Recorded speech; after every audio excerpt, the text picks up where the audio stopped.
Debemos orar, enséñanos a orar, enséñanos a orar, los unos por los otros. El Padre Nuestro es un retrato del corazón de Cristo. Y todo lo que podamos comprender, entender, va a ser importante para nuestra vida cristiana. Paz y bien, hermanos. Siguiendo con las reflexiones de Jesús, enséñanos a orar. Ya anteriormente hemos hablado acerca del cielo, hemos hablado acerca del reino, y hoy día hablaremos acerca de una palabra muy importante en la oración del Padre Nuestro, la voluntad. Como dice la oración, hágase tu voluntad, aquí en la tierra como en el cielo. Y es que el cielo es aquel lugar donde se cumple la voluntad de Dios. Y ese cielo se va haciendo presente a medida que va llegando el reino de Dios. ¿Y qué es el reino de Dios? Que Dios reine en nuestras vidas. La llegada del reino de Dios es la llegada del cielo a la tierra.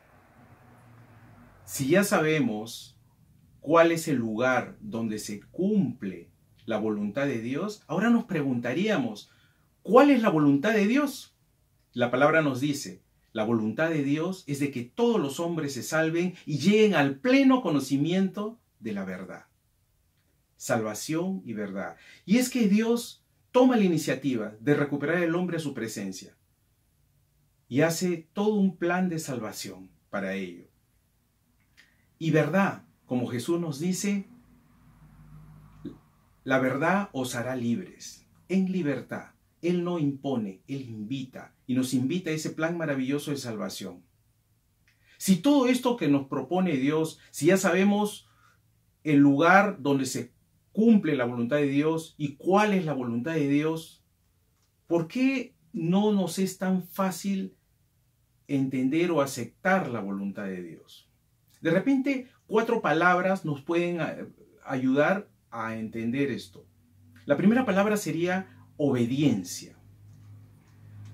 El mejor ejemplo de obediencia nos la da Jesús. Así como el mal y el pecado llegó a este mundo por la desobediencia de un hombre, por la obediencia de un hombre llegó la salvación.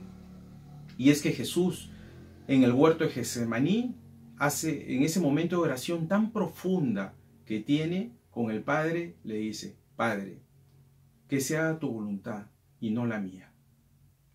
Él entregó su vida en la cruz, pero en ese momento de oración tuvo miedo, tuvo temor, pero pidió al Padre que le diera la fuerza necesaria para cumplir esa misión por la cual Él había venido, de salvarnos a todos nosotros. Otra palabra que nos puede ayudar es la palabra renuncia. Y eso lo podemos encontrar en muchos personajes que hicieron la voluntad de Dios. Uno de ellos fue Abraham. Abraham tenía una vida cómoda, tenía su rebaño, tenía su familia, tenía sus tierras, y un día tuvo ese encuentro con Dios. ¿Y qué cosa le dijo Dios? Déjalo todo y anda a esa tierra que yo te indicaré, la tierra prometida. Y él lo dejó todo, ¿no?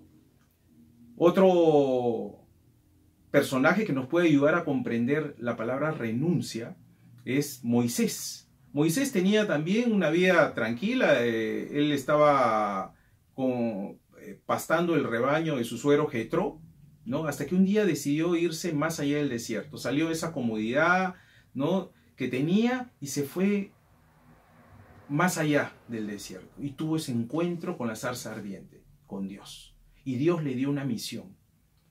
Él al principio no quiso aceptar la misión, pero finalmente la aceptó, ¿no? Y fue el líder que liberó al pueblo elegido de Egipto y lo llevó a través del desierto hasta la tierra prometida. Y cumplió la voluntad de Dios, renunciando a sus proyectos, renunciando a los planes que tendría. Pero creo que el mejor ejemplo de renuncia lo tenemos en María. María, la madre del Salvador. Esa respuesta maravillosa que tiene en el momento de la anunciación, he aquí la esclava del Señor, hágase en mí según tu palabra. Nos da el mejor ejemplo de renuncia. Ella tenía un plan de vida, ella tenía su proyecto, se iba a casar y todo lo que venía con ello. Pero sin embargo, cuando es llamada a ser la madre del Salvador, a realizar ese plan, a ser la persona más importante en el plan de salvación, sin temor ni ninguna duda, dijo: he aquí la esclava del Señor. Y aceptó la voluntad de Dios, a la cual estamos todos invitados. Otra palabra también que nos puede ayudar es la palabra alimento. Y Jesús lo dice, ¿no? Mi alimento es hacer la voluntad del que me ha enviado, ¿no? Y a llevar a cabo su obra. Y es que el alimento, el mejor alimento que podemos tener, como nos dice Jesús, es hacer la voluntad de Dios.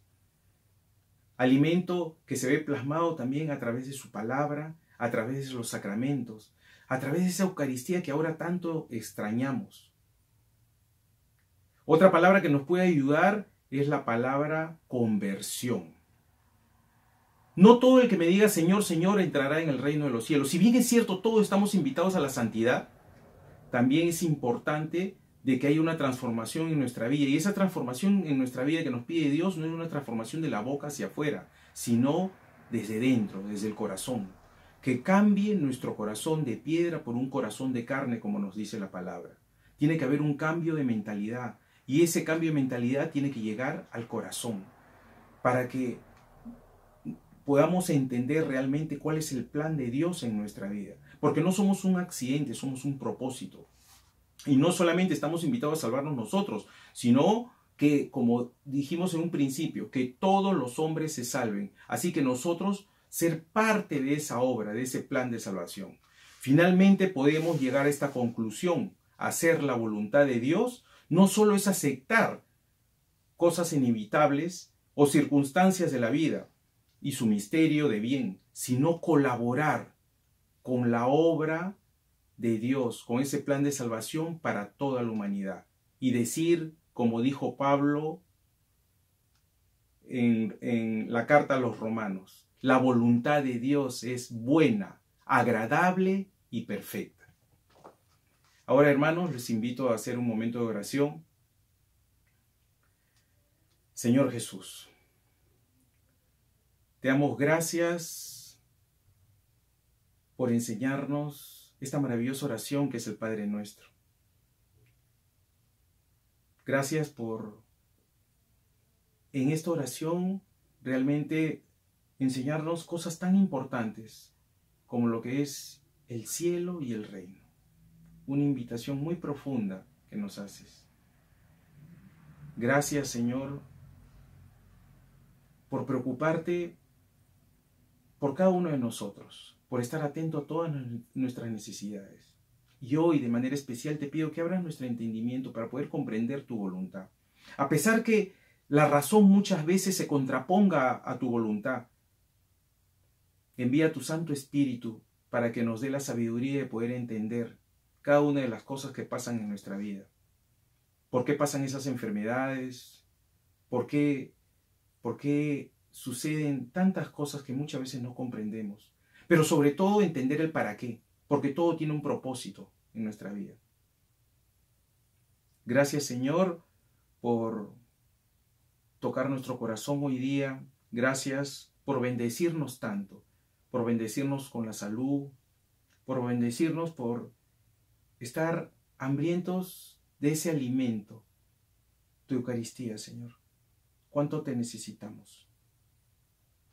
Te pido de manera especial hoy día por todos aquellos que no comprenden tu voluntad, Señor, para que puedan aceptarla, para que puedan entender que es buena, que es perfecta, que es agradable.